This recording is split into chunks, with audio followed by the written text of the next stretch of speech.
الجبال الشاهقات على المدى تخشعن عند تلاوة القرآن فاحفظ كتاب الله تحفظ دائما ما أسعد الحفاظ في الأزمان. أعوذ بالله من الشيطان الرجيم. بسم الله الرحمن الرحيم.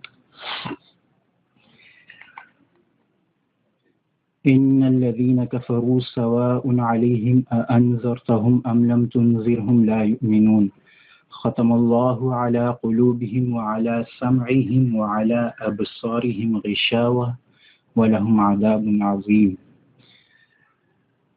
Translation. Surely for those who have disbelieved, it is all the same whether you warn them or you warn them not. They would not believe. Allah has set a seal on their hearts and on their hearing, and on their eyes there is a covering, and for them there lies a mighty punishment. Sadaqallahu al-Azim. Verses 6 and 7, Surah Baqarah. Well, today's lesson is a bit small. The points which will be under discussion, you may write it. There are 5 points basically. Number 1, purpose of these verses, these 2 verses. Purpose, you may write it, purpose of the next 15 verses. We will discuss about the next 13 inshallah tomorrow. First we'll discuss about these 2 verses, but you may write the purpose of 15 verses. Number 2,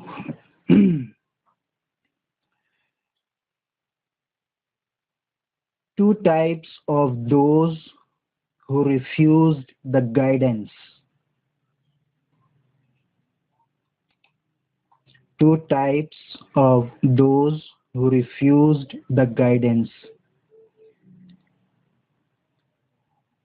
Number 3, another fundamental principle derived by this division. Allah Almighty has done a division in these verses, believer and disbeliever, and another fundamental principle is derived by this division. We will discuss about that. Number 4, adopt in these verses and its answer. And number 5, definition of kufr, disbelief, or you can write it infidelity, INFIDELITY.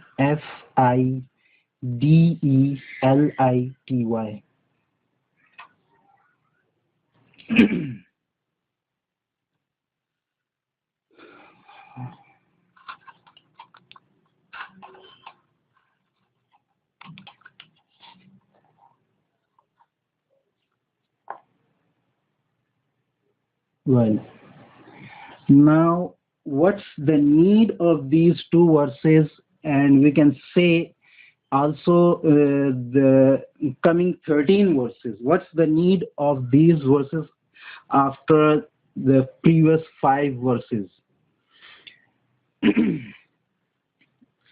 After affirming the Holy Quran as the book of guidance and as being beyond all doubt, the first 5 verses of the present surah refer to those who derive full benefit from this book and whom the Holy Quran has named as mu'minun or muttaqun, God-fearing and true Muslims. The first 5 ayats belongs to these men.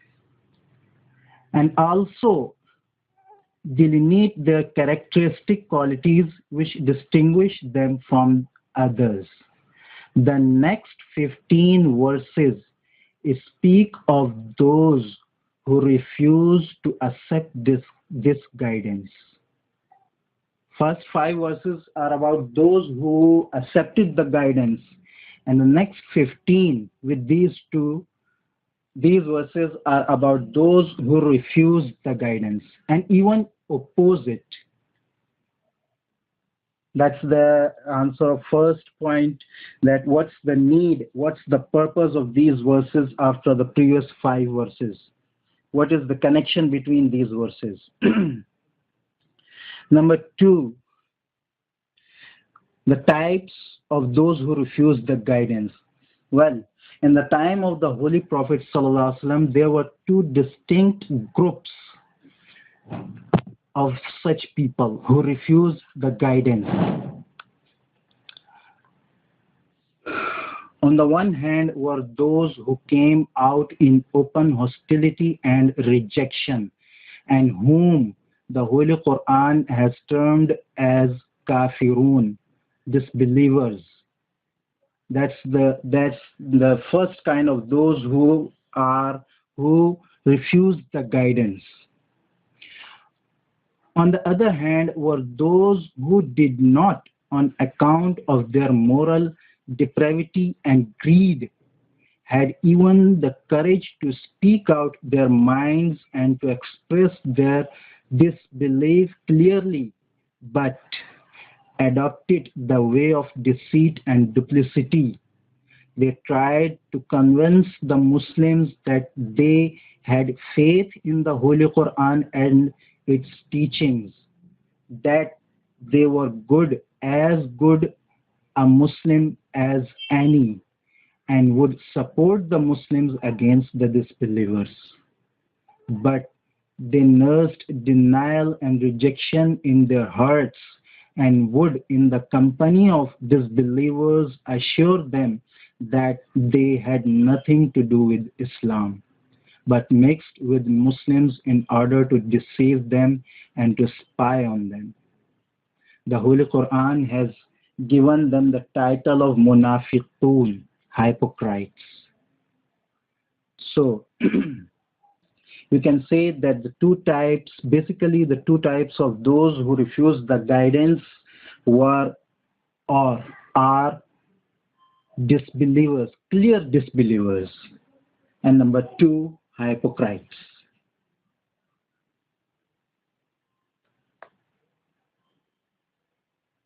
The first 2 are concerned with open disbelievers, okay, and the other 13 with hypocrites.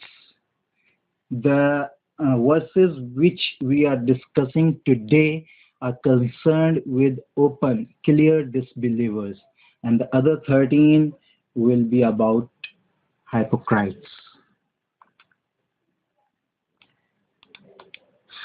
Well, third point was the fundamental principle which can be derived by this division. Allah Almighty has done a division of believers and disbelievers, or you can say those who accepted the guidance and those who refused it.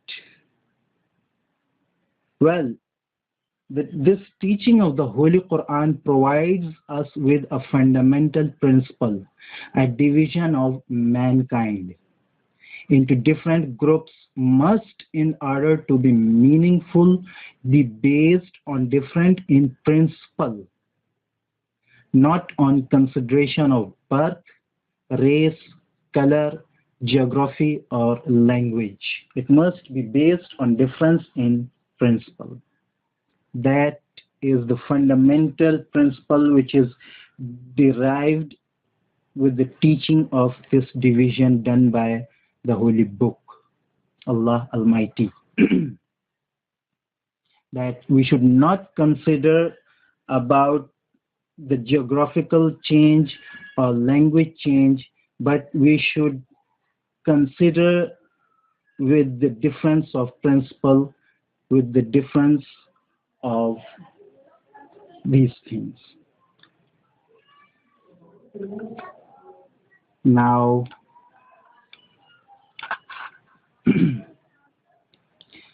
there is another purpose of these verses, these two verses and coming 13 verses are also in order to comfort the Holy Prophet Sallallahu Alaihi Wasallam. The first of these verses tells him that some of the disbelievers are so vain, arrogant, and opinionated that they, in spite of recognizing the truth, persist in their refusal and are not prepared to hear the truth or to see obvious proofs, so that all the efforts he makes for reforming and converting them will bear no fruit, and for them it is all one whether he tries or not. The next verse explains the reason.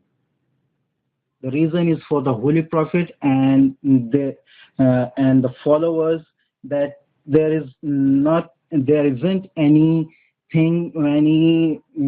from the Prophet or their believers, that Allah has set a seal on their hearts and ears.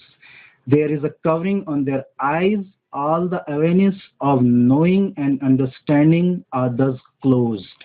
And now it would be futile, no expect any change in them. Well, there arises a question. Well, write definition of kufr before we consider about the question. Write the definition of kufr.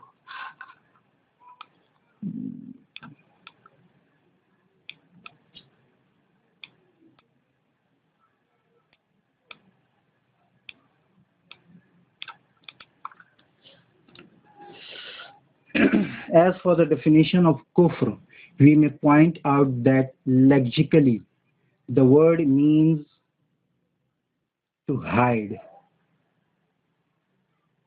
Well, we are considering the word kufr. Why? Because we have read a verse, Inna alladhina kafaru sawa'un alayhim. Kafaru means those who disbelieve. So kafaru is derived from Arabic word kufr. That's why we are considering the word kufr and about it. The word kufr, lexically, the word means to hide, to conceal. Ingratitude is also called kufr. The word means to hide, to conceal. Ingratitude is also called kufr because it involves the concealing or the covering up of the beneficence shown by someone. And in the terminology of Sharia, kufr signifies the denial of any of those things in which it is obligatory to believe.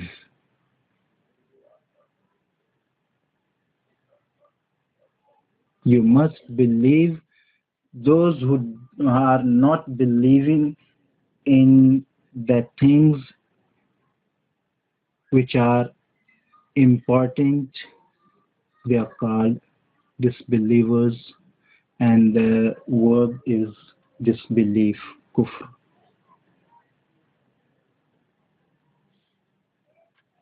Now, a question arises.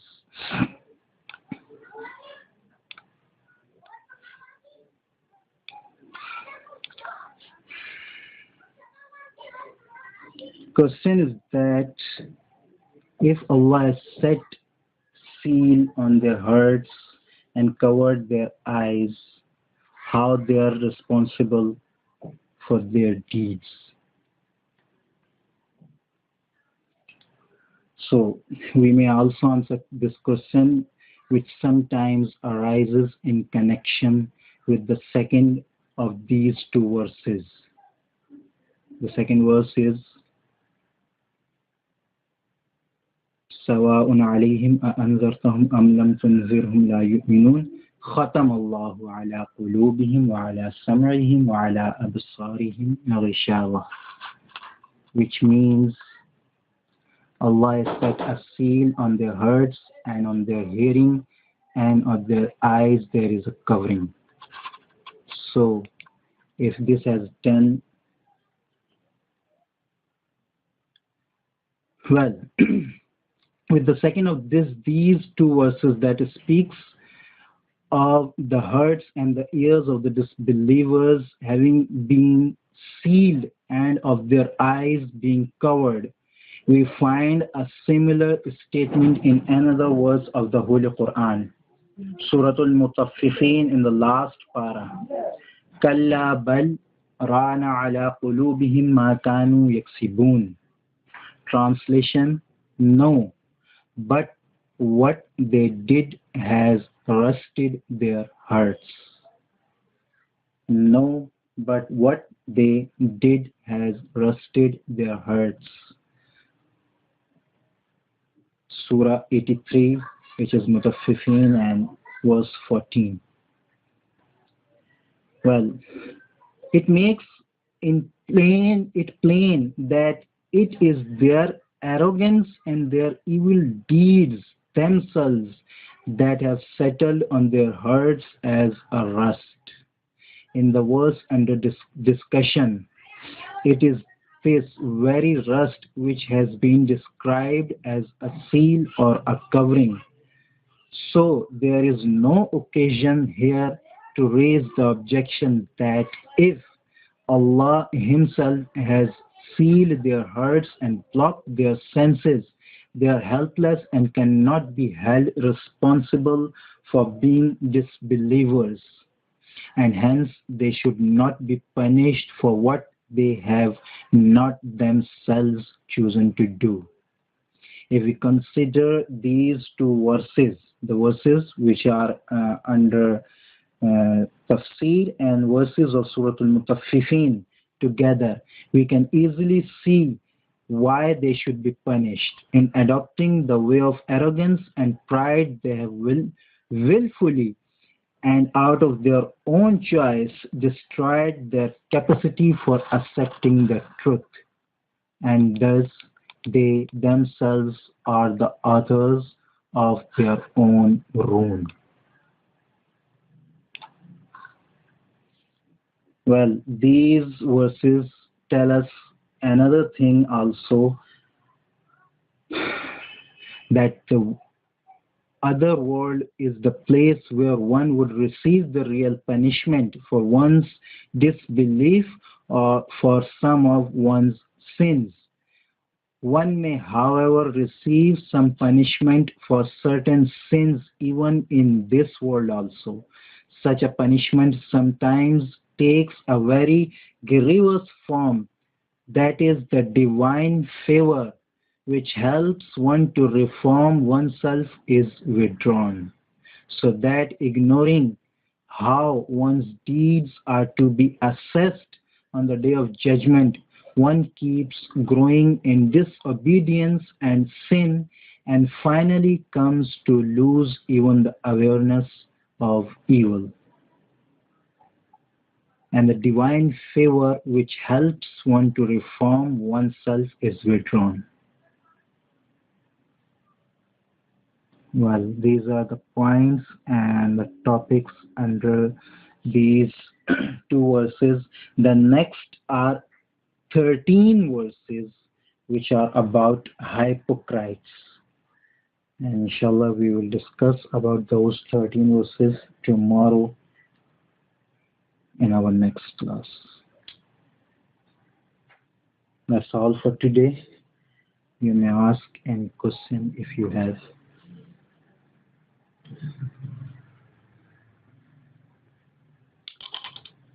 Inshallah, we'll meet in next class.